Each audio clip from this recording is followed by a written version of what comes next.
models are based on global conformational changes of pre-assembled dynamics. By and large, dynamics that first pre-assembled either in the presence of non-hydrolyzable analogs of GTP or in the absence of nucleotides. Secondly, all of them conclude that dynamin alone was not sufficient to cause fission. So in Jenny's case and in Pietro's case, it suggested that external tension was required,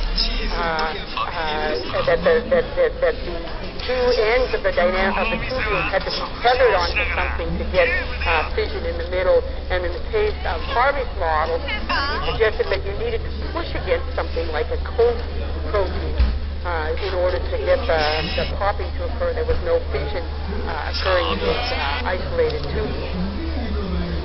But the fact is that in the cell, dynamin is always in the presence of GTP, and as I told you earlier, with its 10 micromolar affinity for GTP, it's also pretty much always bound. So how can you reconcile these models with that property of dynamin? And so we wanted to look at the dynamic behavior, but the dynamic behavior of dynamin on liposomes. And so then enter Rajesh Ramachandran, who set up real-time assays for dynamin activity.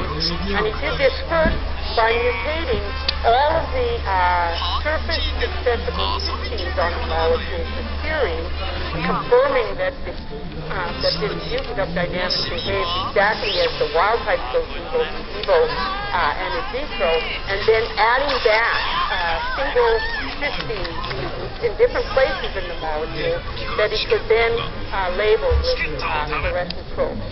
And the first fluorescent probe he used, labeling this isoleucine in a variable loop in the pH domain, was NBD. NBD is an environmentally sensitive probe. That is, it doesn't fluoresce in aqueous solution, but when inserted into a non-polar environment like the lipid bilayer, you can see as you add dynamin, this fluorescently labeled dynamin to liposomes, you see this about 7 to 8-fold increase in fluorescence intensity. So what happens when you add nucleotides to this dynamin? In the presence of GMP-PCP, nothing happens. You basically stabilize dynamin on the membrane, and there's no further binding. That is, dynamin membrane interactions are nucleotide independent, consistent with what Jenny had shown, for example. When you add either GTP or GTP, dynamin disassembles rapidly from the membrane, reaching a new equilibrium that involves reactions of assembly, hydrolysis, and disassembly.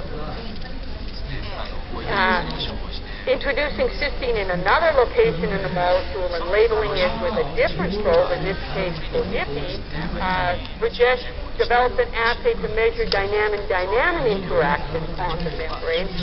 So when dynamin assembles on the membrane, these PODIPI fluorophores come into close contact with each other, and you get auto-quenching. So once again, when you add liposomes, you see the quenching of PODIPI fluorescence due to dynamin-dynamin interaction. Now, in this case, when you add GMP-PCP, you see further quenching of the signal. Now, since there's no more binding of the molecule under these conditions, we interpret this as a conformational change that brings the fluorophores into closer proximity or angle to each other so that the quenching increases. And we think this is probably a fluorescent correlate to the constricted state that Jenny Hinshaw has published. When you add GTP, you see a transient move towards this conformational change, and then, as you expect, the disassembly of from the lipid bilayer. Comparing the kinetics of disassembly of the membrane, the kinetics of release from the membrane by the NBD dissociation assay, and the kinetics of disassembly of dynamin-dynamin interaction as measured by the PODIPI assay, you see about a 1-second lag here, in which dynamin remains on the membrane, but remains assembled, but releases the membrane. Right? So the question is, how do you reconcile this behavior to membrane fission, a mechanism for membrane fission? So enter Thomas Pucadil, who took a page out of a playbook of developing planar supported lipid bilayers. Method has been around for some time, in which you can take liposomes, absorb them to a glass surface. They absorb, fuse, and rupture to create a supported bilayer on these glass surfaces.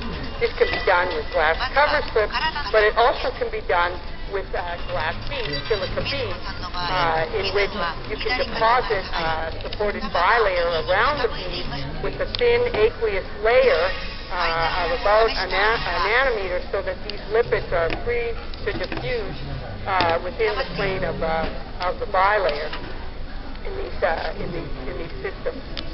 The problem is, when you make a tight, stable supported lipid bilayer, there is no reservoir from which you might be able to remodel the membrane or pinch off vesicles. And so what Thomas developed is a new approach in which he deposits these liposomes on beads in the presence of a high salt buffer. And there's a paper that has just been accepted a couple of weeks ago in Biophysics Journal that reveals the mechanism of how we're getting this extra membrane deposited on these beads.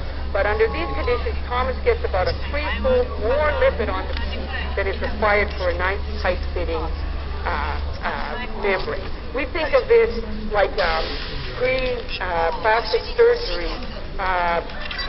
coated beads, a little floppy there instead of a nice tight young coated. So you can see this reservoir here when we take these beads and allow them to sit on glass cover slips, and you can see here very fluid reservoir that spills out onto the cover slip.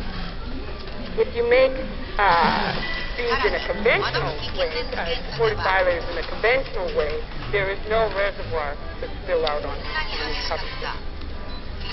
So this now becomes a simple assay that we can use to visualize membrane remodeling, and the assay is quite simple. We take these super templates made from PTPS, TIP2, and a spike in a little bit of rhodamine fluorescence. In the biophysics paper, we've used cholesterol and and a variety of lipid compositions, so this could be done with virtually any lipid composition. Anyway, you need now pegylated cover slips, because if you don't, the reservoir will spill out. So we use a pegylated cover slip. We just have a little drop where we put the beads on, and we let the beads settle, and then we use a simple epifluorescence microscope with a 60x objective lens that allows you to visualize this field of and then to this drop of beads, we add dynamics from a pipette to see what happens. So when we do this in the absence of nucleotides, you can see, hopefully, might need to come down for some of these, but you can see little hills.